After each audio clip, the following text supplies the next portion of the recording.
Hello, welcome to Nocti by Kali j.N.S. And today we're continuing with the Black American series, which is part 7. And today we're covering World War II, 1941 through 1945. And we're going to be talking about the role that Black Americans played in World War II, which was a very, very dominant role.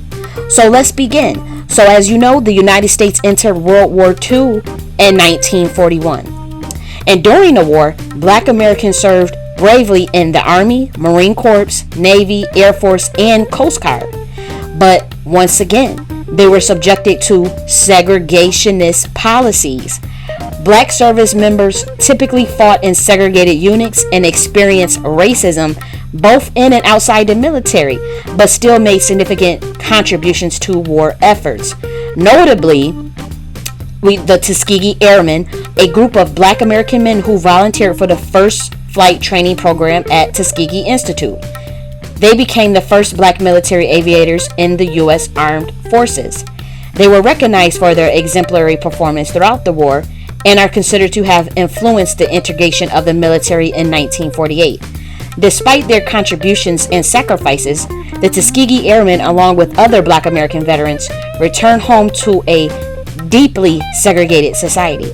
The return of Black World War II veterans served as a catalyst for the civil rights movement, as Black Americans, having fought and died for the freedom of others, could not understand why when they get back on their own soil, they're being treated like trash in a country that they fought to protect. So they wanted their right to be treated as full citizens. So obviously the abolishing of the Jim Crow and then the way World War II was handled was a major catalyst for the civil rights movement, which would actually be part 8 of this series. And civil rights movement is going to be quite substantial because it's a lot to break down. But as we're talking about World War II, it was very important because Black people in general, Black Americans, never had a problem, fighting in any war and getting their hands dirty to protect their homelands and what they felt would be a fight for justice and the opportunity to be fully realized as citizens. However, when many of these men came back, they when they would like come back to get honored and stuff, they would have like banana peels thrown at them. They would be getting spit on. They would get, this is crazy, these men that just came from Germany. And a lot of these Black men said straight out their mouth, these elders, these veterans, they'll straight up tell you, I was treated better in France. I was treated better in Germany. I was treated better in the Philippines. Why the hell did I come back? Many of those men bolted. They came back here, got treated like shit for like a year or two right after World War II, and they bolted their ass back to France or Germany, never to be seen or heard of again. There was a project to collate the experiences of all Black veterans in the United States, and it was put in the Library of Congress, I believe. So one of a colleague of mine was able to do these interviews and collate all this information, and he would tell me and others what they were saying. And this is pretty much what they said. They said that they couldn't believe it. They was in so much pain. And some did eventually come back here, but even the ones that did stay, that's what they said. And then the ones where they were able to get the interviews from the men that left for Germany and France, they still interviewed them.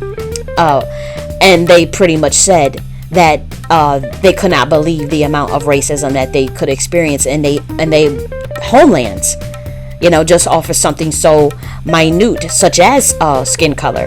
So once again, this is a moment in time in the history of the Black American fighting in the wars. As we know, we just went through the Revolutionary War, we went through the Civil War, we went through World War II. Obviously World War I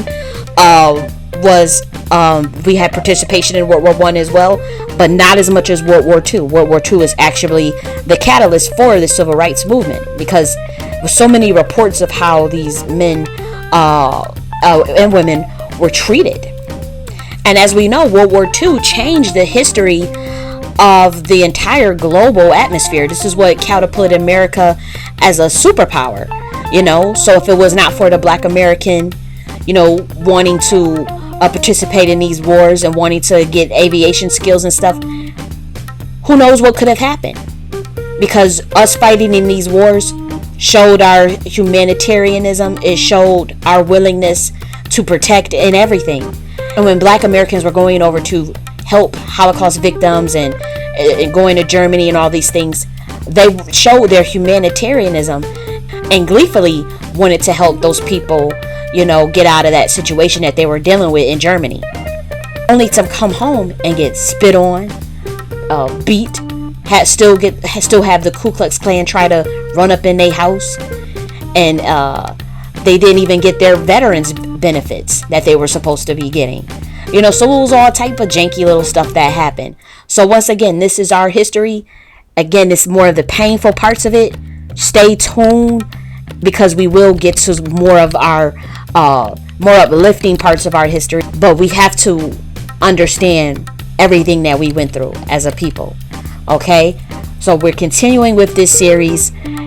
Not sure how many parts is going to be so far, but I want to break down major events, no matter how short they are, into its own thought process. I don't want to put too many thoughts in one video and have it all over the place and have it all drawn out. I want you to get one thought in your head, like, okay, like this video was about, the World War II, and then the last video was about Jim Crow, and then the Ku Klux Klan. So I'm just giving you each moment in time, like a timeline, and giving you the dates. So remember, World War II, 1941 through 1945.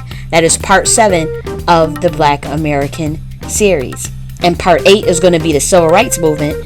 So stay tuned for that, because that's going to be a longer one, and that's going to be from 1955 to 1968. So we're getting into it. We're covering the Black Americans' history from the voice of a Black American who is not mainstream, who don't got no strings. This is just raw, unfiltered history, facts about how I feel about my people, collating our experience, documenting it, and also moving forward with our group intact. Like, what is our culture? How do we codify it? What are the different tribes under the Black American umbrella?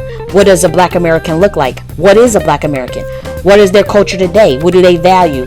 What do they, and not so much so outsiders can get that intake and try to oh, this is what they're doing, let's copy, or oh, this is what they're doing, let's try to infiltrate, because they can't, because you either are a Black American or you are not. If you do not have that 600, 700 lineage here, based on your African ancestry that was enslaved, based off of your native indigenous ancestry and European ancestry, from that 700-year admixture and history of being traded by our own people in Africa, if you don't have that lineage, then you just are not a Black American, and you are not part of any of those splinter groups that are available to the Black American, based off of various ideologies, politics, geographics, whatever, these, even phenotype, when we're talking about the Geechee and like the Creole. So this is a very serious topic for our people, and this is for us to understand our history, and so we just get it out on a table of where we want to go from here and how we want to protect our lineage and our identity. Because time and time again, people are body snatching our livelihoods, body snatching our identity, while simultaneously undermining us and being ravenously jealous of us. So we have to really concretize our culture and get rid of anything and anybody that is not a part of our lineage. So that is another reason why we're doing the Black American series. So there are 3 reasons why we are doing the Black American series. Number 1 is to document the history and experience of the Black American in this 700 years. We want to list everything that has happened, so we're dealing with the actual history. Number 2 is to address more so of the philosophical and ontological aspects of the Black American. So we're going to talk about the culture aspects of it. What are the values? What are the tenets going forward? What are the principles going forward in 2020? What has always been a value throughout the years of us being Black Americans? What are the things that we have contributed? What are the things that we have invented? And also it answers what does a Black American look like? We also address the philosophical aspects of the Black American. And number 3 is dealing with the need to form our own identity and concretize our own culture and lineage. So basically, we solidify that our lineage is based off of a 700-year tie to this land.